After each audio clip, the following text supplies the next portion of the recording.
한국인들이 사랑하는 식품인 마늘은 각종 요리에 다량의 마늘을 넣는 한국인들을 보며 외국인들이 놀라워하는 영상이 온라인상에서 널리 공유될 정도인데요. 마늘은 타임지가 선정한 세계 10대 슈퍼푸드에 이름을 올릴 만큼 다양한 건강상 효능을 지니고 있습니다. 그러나 몸에 좋은 마늘도 어떤 음식과 같이 먹느냐에 따라, 어떤 식품과 함께 요리하느냐에 따라 우리 몸을 건강하게 만들기도 하고 병들게도 합니다. 음식에는 모두 각각의 좋은 영양 성분들이 있죠. 우리는 음식을 먹을 때 딱 한 가지 식품만 섭취하지 않습니다. 그 성분을 잘 알고 섭취하면 건강을 지킬 수 있지만, 반대로 영양 성분이 서로 맞지 않아 건강을 해치기도 합니다. 안녕하세요. 중년 건강정보입니다. 시작하기에 앞서 구독하기와 좋아요, 알람 설정해 주시면 알찬 건강정보를 알려드리겠습니다. 오늘 소개하는 음식은 마늘입니다. 마늘은 항암작용, 성인병 등 각종 질병 예방, 피부 미용, 소화 촉진 등의 탁월한 효과를 발휘하며, 마늘에 포함된 알리신에는 페니실린보다 강한 살균 항균 작용이 있으며 12만 배로 물개에도 결핵균이나 디프테리아균, 이질균, 티푸스균, 임균 등에 대해 항균력이 있죠.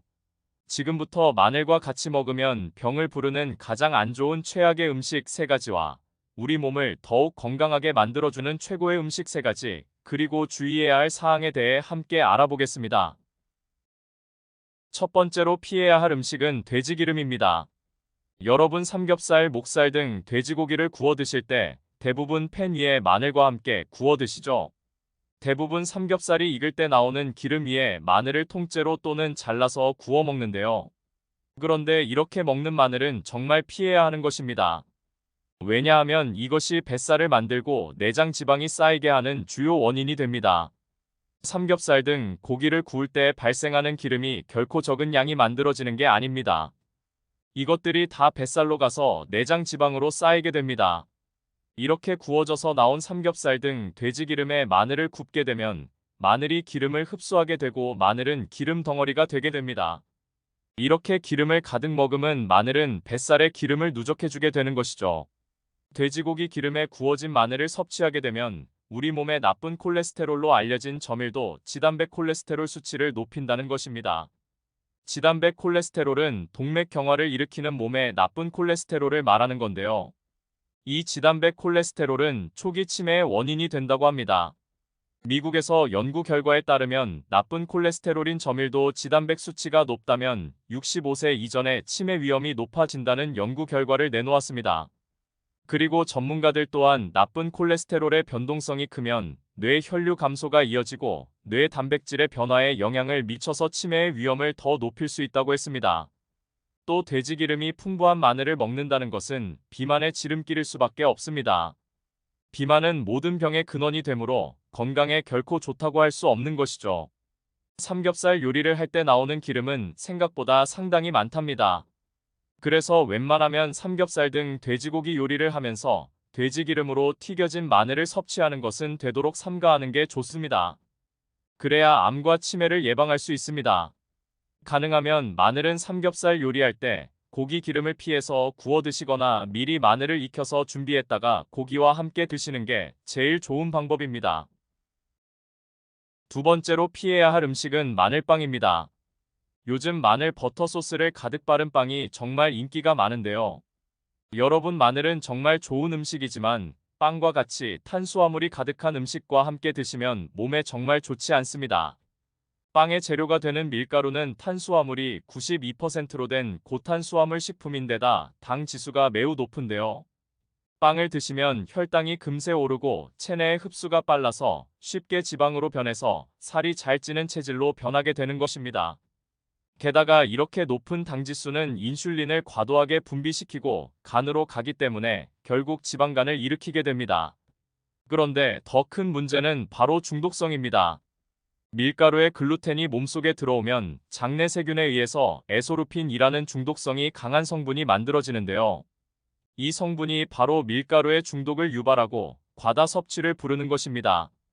마늘이 몸속에서 열심히 항암과 항산화 작용을 하고 혈관을 깨끗하게 만들어도 빵으로 함께 먹으면 전혀 소용이 없고 오히려 몸에 독이 될 수 있으니 마늘을 빵으로 드시는 건 피해주세요.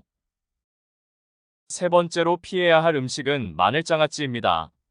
건강을 위해서 사시사철 언제든 쉽게 먹을 수 있게 마늘장아찌를 만들어 드시는 분들이 많으신데요. 그런데 마늘장아찌 레시피에 대부분 설탕이 들어간다는 것이 문제입니다. 마늘이 달고 맛있는 딸기나 사과보다 당도가 2배 더 높다는 사실 알고 계셨나요? 생각보다 마늘의 당도는 굉장히 높은데요. 과일의 당도를 얘기할 때 브릭스라는 단위를 쓰죠. 과일이나 채소즙에 당이 얼마나 많이 들어있는지를 측정하는 건데요. 보통 14브릭스가 넘는 사과 당도가 높다는 겨울딸기 평균 당도는 13브릭스로 당도가 높다고 합니다. 16브릭스가 넘어가면 최고 당도 상품으로 분류한답니다. 그런데 마늘의 당도는 이것보다 2배 높은 30브릭스 정도가 나오는데요. 깜짝 놀라셨죠? 여기에 설탕을 가득 넣어 만든 장아찌를 드시면 어떻게 될까요? 과도한 설탕의 섭취는 비만을 부르고 인슐린 저항성을 높이게 되는데요. 결국 혈액 속을 끈적한 중성지방으로 가득 차게 합니다. 마늘을 먹어 혈액을 정화하려는 노력과는 반대 효과가 나타날 수 있습니다. 또한 설탕 섭취는 당뇨만 부르는 것이 아니라 뇌의 크기 자체를 줄이는데요. 높은 혈당 수치는 기억력의 중추인 해마를 위축시키고 크기를 줄이게 됩니다. 결국 신경세포를 파괴하고 치매를 부르는 최악의 습관이 된답니다. 그렇다면 마늘은 어떤 음식과 같이 먹어야 건강에 도움이 될까요? 첫 번째로 추천드리는 음식은 생선과 해산물입니다. 생선회와 같이 먹는 마늘, 생선 요리에 향신료로 들어가는 마늘, 해산물 요리에 들어가는 마늘 모두 너무나 좋은데요. 마늘은 천연 항생제입니다. 항생제는 세균을 죽이는 역할을 하는 것이죠. 앞서 설명했듯이 마늘은 페니실린보다 강한 살균 항균 작용이 있습니다. 특히 생선회나 해산물을 생으로 먹을 때 도움을 줄 수 있다는 것입니다. 그리고 우리가 인슐린 저항성을 낮추고 만성 염증을 줄이기 위해서는 오메가3 지방산 섭취가 너무나 중요한데요. 그래서 필요한 것이 생선과 해산물을 섭취하는 것입니다. 이때 마늘은 생선과 해산물을 다양한 요리로 섭취하는데 큰 도움을 줄 수 있습니다. 마늘 자체에 있는 성분도 유익하지만 이러한 시너지 효과도 함께 기대할 수 있기 때문입니다. 생선 자체로도 우리 몸을 건강하게 만들고 영양적으로도 좋은 것들이 많긴 하지만 생선과 마늘을 함께 섭취했을 경우에 면역력을 강화하는 데 도움을 주고 특히 마늘은 우리 몸에 나쁜 콜레스테롤이 자라는 것을 막아주는데 큰 도움을 주기 때문에 생선과 궁합이 아주 잘 맞습니다. 이제는 마늘과 생선, 해산물을 함께 더욱 풍성하게 즐겨 드셔서 만성 염증을 줄이고 치매를 예방하셨으면 좋겠습니다. 두 번째로 추천드리는 음식은 미역국입니다. 마늘과 미역국은 너무도 잘 어울리는 식품으로 두 음식 다 건강에 매우 좋은 음식인 건 다들 아시고 계시죠? 미역국은 국이라는 요리 중에서 우리가 가장 건강하게 먹을 수 있는 음식 중에 하나로 이런 요리에 들어가는 마늘은 더욱 좋을 수밖에 없습니다. 물론 알리신 성분 때문에 익힌 마늘보다 생마늘을 더 자주 먹는 경우가 많은데 이런 효능이 조금 줄어들더라도 미역국에 넣어 먹는 마늘은 천연 조미료가 될 수 있고 음식을 건강하게 먹는 기본 취지가 더욱 중요한 것입니다.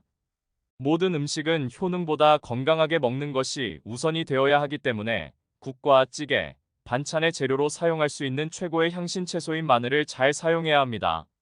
모든 음식에는 저마다의 역할과 자리가 있고 그 위치를 제대로 발휘할 때가 가장 좋은 음식이 될 수가 있으며 인공 조미료 대신 마늘을 천연 조미료로 많이 사용하면 만성 염증도 줄어들게 되고 치매도 예방할 수 있습니다.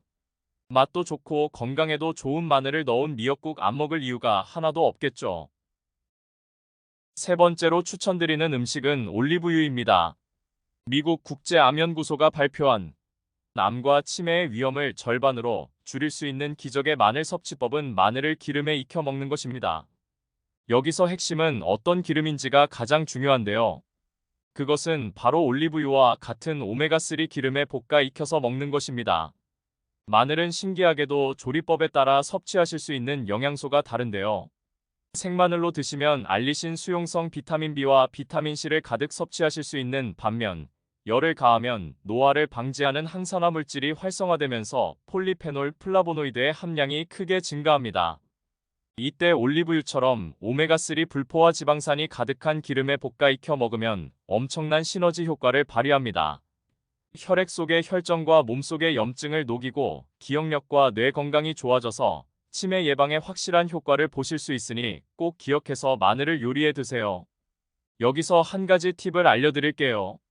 마늘은 얇게 썰거나 으깨어 다진 마늘일수록 알리신이 더 많아 항암 효과가 좋으며, 기름에 볶거나 익힐 때에는 마늘을 잘게 자르거나 다지고 으깨서 요리에 드시는 것이 최고의 건강 비법이랍니다. 마지막으로 주의해야 할 사항 두 가지를 알려드리겠습니다. 첫 번째로 와파린 계통의 혈액응고제를 복용 중인 분입니다. 혈액응고를 억제하는 약을 복용하시는 분들이 마늘을 즐겨 먹는 것은 대단히 위험하다고 전문가들은 이야기하는데요. 그리고 수술을 앞둔 사람도 마늘을 먹지 말아야 하는 사람입니다.